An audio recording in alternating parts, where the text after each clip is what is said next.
19h45, la Barre Info Soir. Monsieur Damo, bonsoir et bienvenue à cette nouvelle session d'information du mardi 24 décembre 2024. Dans une déclaration conjointe du Collège des chefs d'État de la Confédération de l'AES en date du 22 décembre 2024, les militaires du dit espace sont mis en alerte maximale et il est demandé aux citoyens de l'AES de jouer à l'avant-garde pour parer à toute éventualité de déstabilisation du Sahel. Quelques citoyens se prononcent sur cette déclaration. On les écoute. Vraiment, nous appelons en tout cas l'ensemble des dirigeants de l'AES de compter vraiment sur nous et que c'est pas aujourd'hui que nous sommes déjà alertés. C'est-à-dire, normalement, tout le peuple de l'AES, c'est-à-dire les fils de l'AES, sont tous en alerte maximale. Ce n'est pas la première fois. Hein. Donc la veille, elle est là, vraiment, on observe depuis longtemps. Donc, raison pour laquelle il y a beaucoup de sacrifices aussi qui sont faits. Souvent, il y a même une partie du peuple qui se sont réservés, souvent à des déplacements même dans les pays de la CEDEAO. Parce que de vue, c'est la CEDEAO qui constitue même la principale menace. Parce que c'est avec elle qu'on partage vraiment une frontière longue. Donc même les puissances extérieures qui veulent intervenir, c'est à travers les pays de la CEDEAO qu'ils veulent nous attaquer. La situation exige bien vraiment cette veille-là. Vraiment, on croit vraiment à tout ce qu'a dit le porte-parole du CNSP. Et d'ailleurs, il y a longtemps qu'on l'a cru.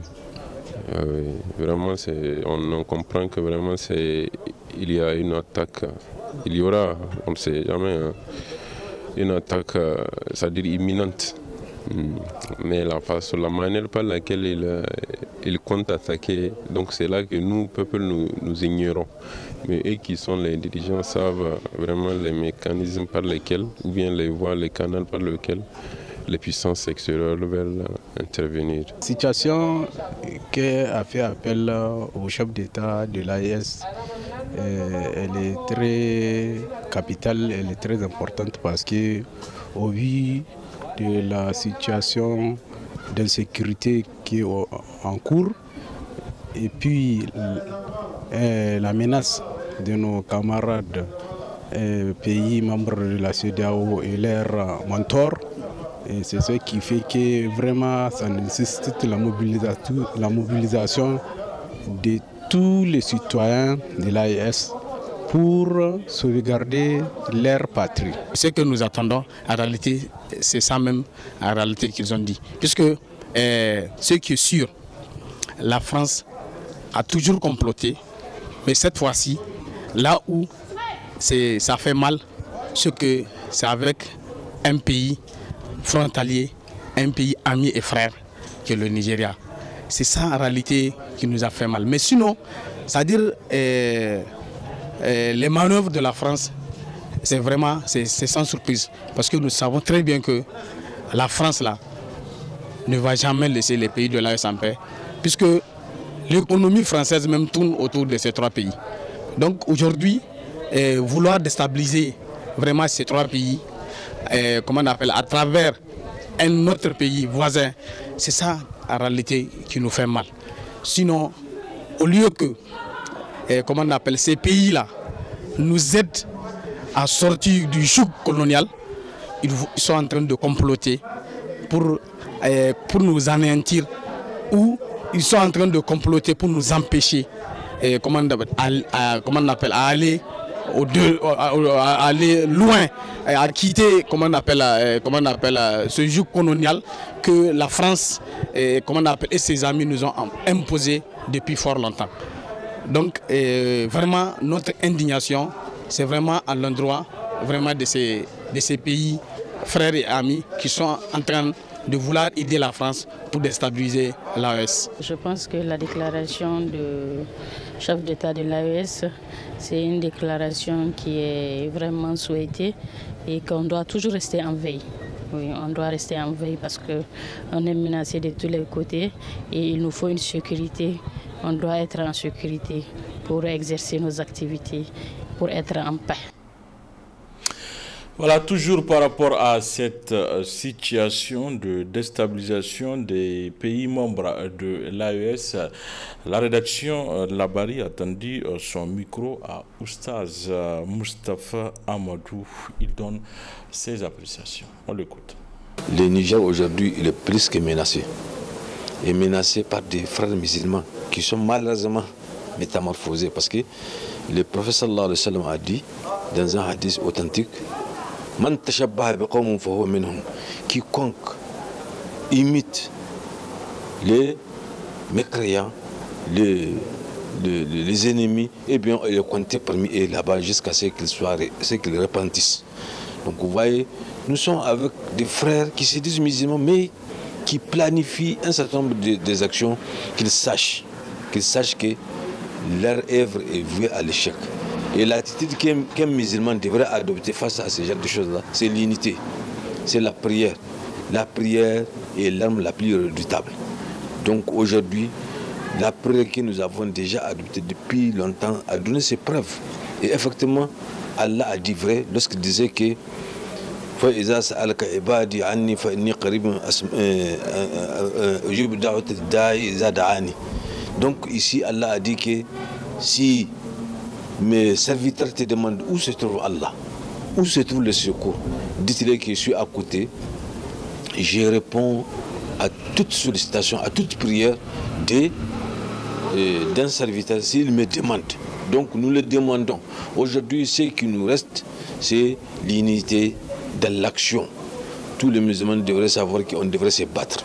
Nous, en tant que leader religieux, on devrait demander aux musulmans nigériens, c'est de se considérer comme armée de la paix, comme armée de notre salut, de notre dignité. Nous sommes tous armés aujourd'hui, nous sommes tous militaires aujourd'hui. On n'a pas d'autre choix.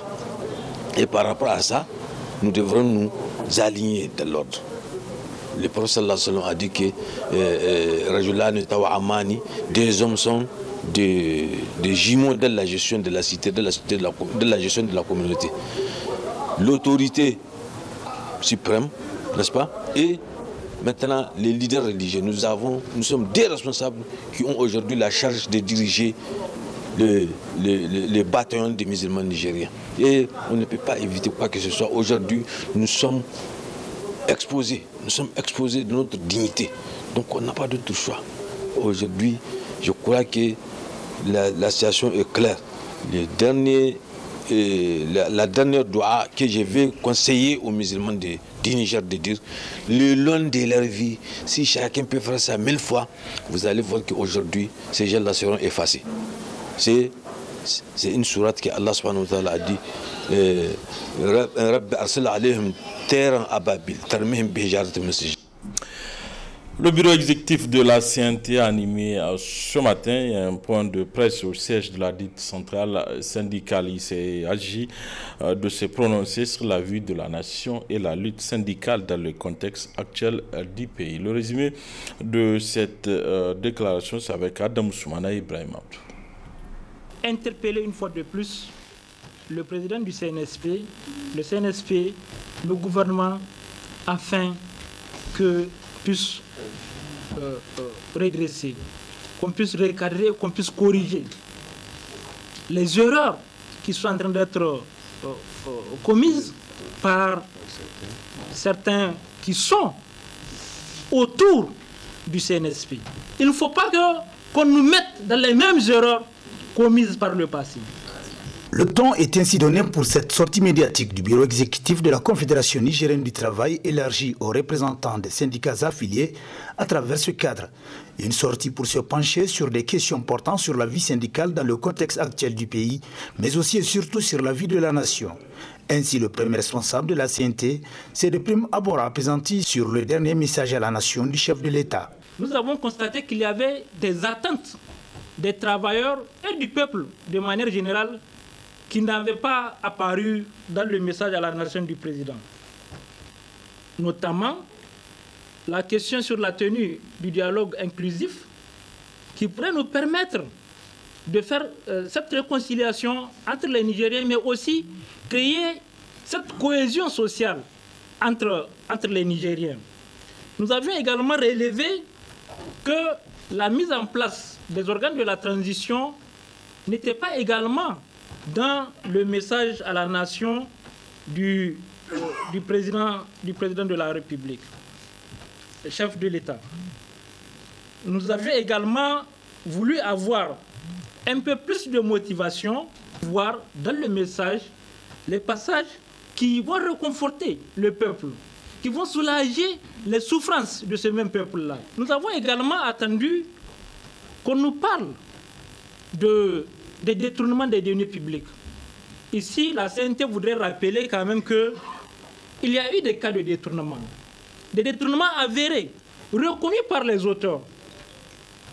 Reconnus par les auteurs. Et aujourd'hui, le constat, c'est que la plupart de ceux qui avaient détourné dans le temps se retrouvent être encore aujourd'hui dans le système, et c'est à eux qu'on continue encore à donner des marchés. Concernant la vie syndicale, la CNT s'indigne du comportement de certains responsables administratifs à l'endroit des militants et certains syndicats affiliés ayant vu arbitrairement leur récépissé retiré. Voilà une situation sur laquelle il faut quand même que les Nigériens comprennent, que le CNSP comprend que la CNT ne se laissera jamais et au grand jamais faire par rapport à des dérives autoritaires. Sur cette question, l'arrêté en question, à la date où nous tenons ce point de presse, n'a pas été notifié aux syndicats concernés. Il s'agit du SIAMAC. Les syndicats ne sont pas des associations. Les syndicats ne sont pas des ONG. Voilà les deux qui ont besoin de reconnaissance officielle à travers des agréments qu'on donne. Et ça, ce n'est pas la ville qui donne l'agrément, c'est le ministère de l'Intérieur qui donne l'agrément. On ne peut pas continuer à marcher sur nous. Du 26 juillet 2023 à aujourd'hui, nous avons enduré beaucoup de choses. Mais parce que nous nous sommes dit que dans le cadre de la stabilité de notre pays, créons les conditions d'apaiser les tensions sociales. Mais lorsque nous nous taisons, les gens pensent que non, c'est parce que les centrales ou les syndicats ont eu peur, parce que les militaires sont au pouvoir, personne n'ose parler. Il faut qu'on comprenne que la gestion de l'État est à part, la gestion des organisations syndicales est à part. Notre intérêt, nous, en tant qu'organisation, c'est lorsqu'il y a la stabilité que nous pouvons avoir aussi beaucoup d'acquis pour les travailleurs. Voilà pourquoi nous sommes mis dans cette logique. La confusion n'est pas seulement au niveau de l'administrateur délégué. Nous plaignons aujourd'hui le fait que le ministère du Travail n'ait prononcé un seul mot par rapport à ce dossier-là. Les mêmes pratiques sont aussi dans beaucoup d'autres structures. Dans beaucoup d'autres structures où carrément le dialogue est en panne. Où il n'y a même plus de dialogue. Où d'ailleurs certains agents, notamment des inspecteurs, sont en complicité avec des sociétés pour nuire aux travailleurs nigériens. Face à toutes ces situations, le bureau exécutif de la Confédération nigérienne du travail demande aux autorités compétentes de créer les conditions pour ne pas délaisser la jeunesse, privilégier la justice sociale et surtout cultiver la coexistence pacifique entre les différentes couches socio-professionnelles du pays.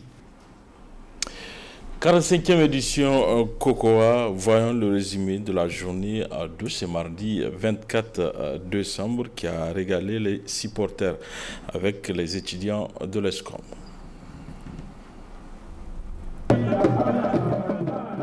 En début de la 4e journée, ils ne sont plus que 16 lutteurs invaincus. Pour les confrontations de la matinée, Dosso affronte Zender. Dosso avec comme ses deux invaincus, Kadri Abdou et Ali Seini font face à Zender avec comme seul espoir et seul invaincu Oumarou Abdou Adi. Premier choc de la journée, première sensation. Oumarou Abdou Adi, invaincu de Zender, affronte Kadri Abdou dit Isaka, lui aussi invaincu de Dosso. Après 10 minutes intenses de lutte, Kadri Abdou se voit remporter le match suite aux 2 avertissements pris par Oumarou Abdou Adi. Le second invaincu de Dosso, Ali Saini, confirme également sa qualification en terrassant Rabiou Aminou Moussa de Zender en 4 minutes 52 secondes. Cette confrontation se solde alors par une victoire de Zender sur un score de 5-4 et un combat nul. Zender est la première équipe à être écartée de la course au sabre nationale pour cette édition 2024. La seconde confrontation, elle, a opposé Tawa à Tillabéri. Tawa, elle, compte sur ses 4 invaincus et Tillabéri sur ses 2 invaincus. Hachimou Chebou, invaincu de Tawa, assure sa qualification en terrassant Nou Boubacar de Tillabéri. Aminou Ibrahim de Tawa assure lui aussi sa qualification en terrassant Rakim Mouchebou en 17 secondes. Ousmane Hassan, 10 janvier, leader de l'équipe de Tillabéri, reste invaincu en venant à bout de Abdou Salam Samaïla. Bello Ila de Tawa, lui, reste invaincu en terrassant Marwan Bello en seulement 4 secondes. Ce combat est alors le plus court depuis le début de la compétition. Saherou Belele de Tawa tombe devant Sadou Bagouma et perd son statut d'invaincu. Salha Maman, lui aussi invaincu de Tillabéri, confirme sa présence en terrassant Noura Hassan de Tawa. Le nombre d'invaincus est de 14 et une région écartée de la course au titre, Zender, du triple champion Bala Aruna 1996, 1999, 2002. Voilà le résumé de toute la journée de ce mardi 24 décembre concernant la 4e journée du championnat. C'est avec nos reporters Boubacar Ibrahim et Soumaïla Abdoulaye. La 4e journée de l'emblématique rendez-vous sportif culturel nigérien est essentiellement marquée par le face-à-face entre Zander et Dosso, suivi de Tawa et Tillabéri dans la matinée. Et l'après-midi était marqué par le combat entre Niamey et Maradi, suivi d'Agadez et Difa. Au total, si vous vous rappelez, 16 lutteurs composaient la liste des non terrassés à la suite des rencontres de la 3e journée. Quel que soit le calendrier, tout le monde rencontrera tout le monde. C'est-à-dire que chaque région aura attiré 7 fois. Donc il faut s'attendre à avoir justement des hauts et des bas par rapport aux déshydratats du tirage au sort. Tout est aléatoire, c'est lié au tirage au sort. Si 2 grands lutteurs se rencontrent par le biais du tirage au sort, il va sans dire que le duel sera alléchant. Si un autre lutteur d'une petite catégorie ou d'un petit calibre rencontre un qui est supposé être supérieur à son adversaire, il va de soi que, comme dit l'autre, il n'y a pas match. Mais tout cela, c'est ça le charme de la lutte au Niger. Ce n'est pas une lutte de catégorie de poids. Vous allez voir les catégories moyennes défier les catégories supérieures. C'est-à-dire qu'un lutteur de 76 kg ou de 80 kg peut désarçonner facilement un lutteur de 80, voire de 5 kg. Il y a l'enjeu aussi, l'aspect enjeu qui est en ligne de compte. N'oubliez pas qu'il s'agit du sabre national. Tout le monde y aspire à gagner ou en tout cas aller un peu loin de la compétition. Donc il y a plusieurs paramètres qui font que les compétitions, les duels que nous avons vus sont d'une sorte d'intensité.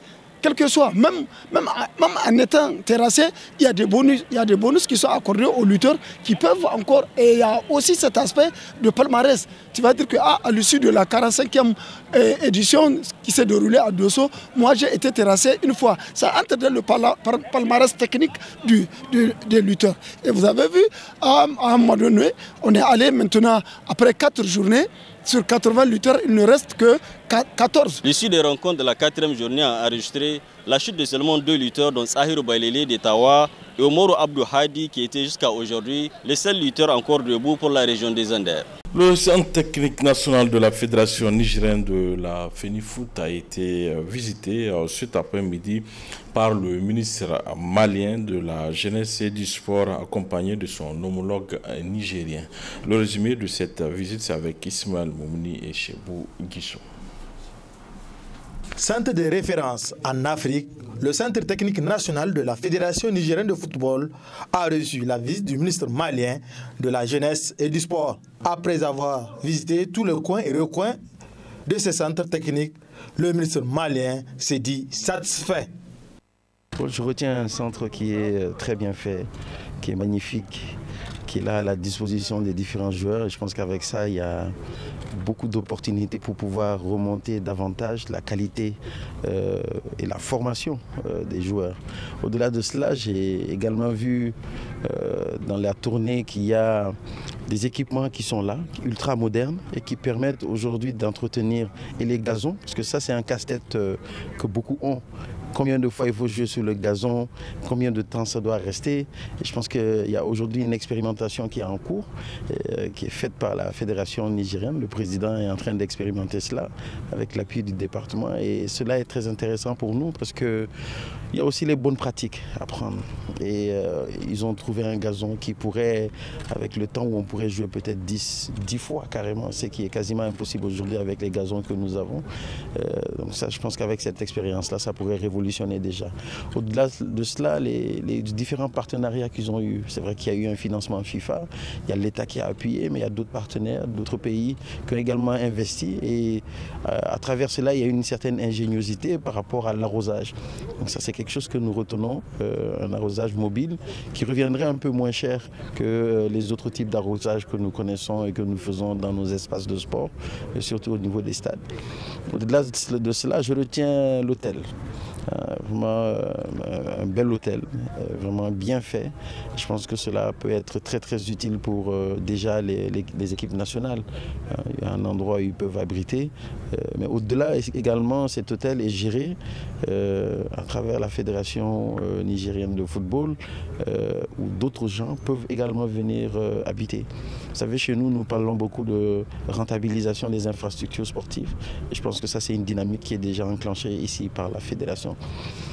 Je note également la bonne complicité positive entre le département de tutelle, le département en charge des sports et la fédération nigérienne de football. Et c'est quelque chose qui est primordial aujourd'hui lorsque la discipline doit être développée dans un État. Et je pense que vraiment, je suis très impressionné et je les encourage encore et à continuer à renforcer le lien et à travailler dans la promotion et le développement du sport, surtout du football. Le Niger, c'est l'AES. Hein? Le Niger, c'est notre pays frère. Le Niger, c'est un partenaire clé. Le Niger, c'est la famille. Le ministre malien est accompagné dans cette visite par son homologue nigérien. Ce dernier n'a pas manqué de rappeler leur ambitieux projet. Comme il l'a dit, on a beaucoup de projets qu'on est en train de nourrir ensemble dans le cadre de l'AES, dont entre autres les jeux de l'AES. Il n'y a pas de football dedans, mais il y a les jeux typiquement africains et nigériens dedans. Et côté Niger, on aura la course hippique, les chevaux, et le sabre, et la lutte traditionnelle. Il y aura aussi les tirs à l'arc, il y aura l'artérophilie, le Burkina c'est les champions du monde, Byron Bibi, et il y aura aussi l'athlétisme, comme les Sahéliens savent bien courir. Donc c'est entre autres ce genre de projets qu'on est en train de nourrir. Le football, il y en aura moins de 15 ans forcément, parce qu'on va faire la promotion des plus jeunes. Cette visite au centre de référence a été guidée par le président de la fédération nigérienne, le colonel-major Jibril Lahima Hamidou Dipele. Voilà, messieurs, dames, fin de cette édition. Merci à vous de l'avoir suivi. Au revoir.